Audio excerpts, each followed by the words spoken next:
Before anyone thinks of picking up an orange jumpsuit for Halloween, Simone Biles has a message of caution. According to multiple outlets, Dahmer-related merchandise and costumes have hit sellers such as eBay with the fright-filled holiday in mind, thanks to the fervor following the release of Ryan Murphy's true crime drama, Dahmer, Monster, The Jeffrey Dahmer Story, on Netflix last month. The series starring Evan Peters and Niecy Nash debuted on Sept. 21, and inspired a wave of renewed public interest in the story of the serial killer. According to the streaming platform, the scripted true crime series is now one of Netflix's most successful series of all time, logging in nearly 300 million hours, 299.8 million to be exact, in its second week online, making it the second most watched English-language series in a week behind Stranger Things 4. Additionally, the series accumulated 496 million hours viewed in just 12 days, with Netflix estimating that at least 56 million households have streamed the series. With that in mind, Biles took to Twitter on Tuesday to note her disapproval with anyone thinking of going as far as dressing up as the real-life serial killer this Halloween. "I am just gone go ahead and say it, put the Jeffrey Dahmer costumes back in the closet," she wrote. "We ain't having it." eBay seemed to get the message. On Wednesday, the site reportedly banned the sale of Dahmer-inspired costumes due to breach of its policy on violence and violent criminals. As reported by BuzzFeed, a spokesperson confirmed that the selling platform was actively removing these listings and that they were prohibited, although some listings are still active at the time of publication. The company policy states that sellers are banned from listing items that promote or glorify violence or are associated with violent individuals, the acts for which they gained notoriety, or crime scenes from the past 100 years.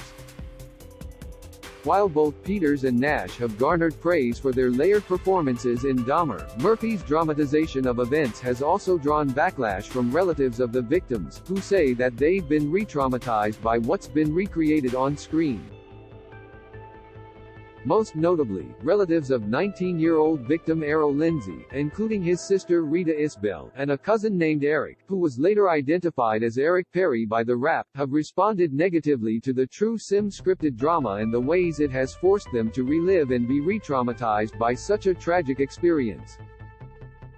Dahmer raped, murdered and dismembered at least 17 men and boys in Milwaukee, Wisconsin, between 1978 and 1991, shocking the world with the extent of his crimes, including cannibalism and necrophilia. Most of his victims were gay and people of color. In an essay for Insider, Isbell, whose emotional victim impact statement was recreated word for word on-screen by Deshaun Barnes, wrote that what she saw of the series bothered me, especially when I saw myself, when I saw my name come across the screen and this lady saying verbatim exactly what I said. However, the attention surrounding Dahmer is not expected to subside anytime soon, with Conversations with a Killer, the Jeffrey Dahmer tapes set to debut on Friday. The three-part documentary from director Joe Berlinger features previously unheard audio interviews with the killer and his lawyer. "He's a horrible, evil person clearly," Berlinger told ET, while acknowledging just how popular Dahmer has become over 30 years after his arrest. "We have to remember that Netflix is serving a global audience and that has changed the game for viewing numbers and, in particular, changed the game for documentaries," he said. "And so, there is a fascination with these things because we all wonder why people go off the deep end. And in the case of Dahmer, how is that he was able to do these things is endlessly fascinating." Jeffrey Dahmer's lawyer recalls nightmares inspired by their conversations. "This video is unavailable because we were unable to load a message from our sponsors. If you are using ad blocking software, please disable it and reload the page."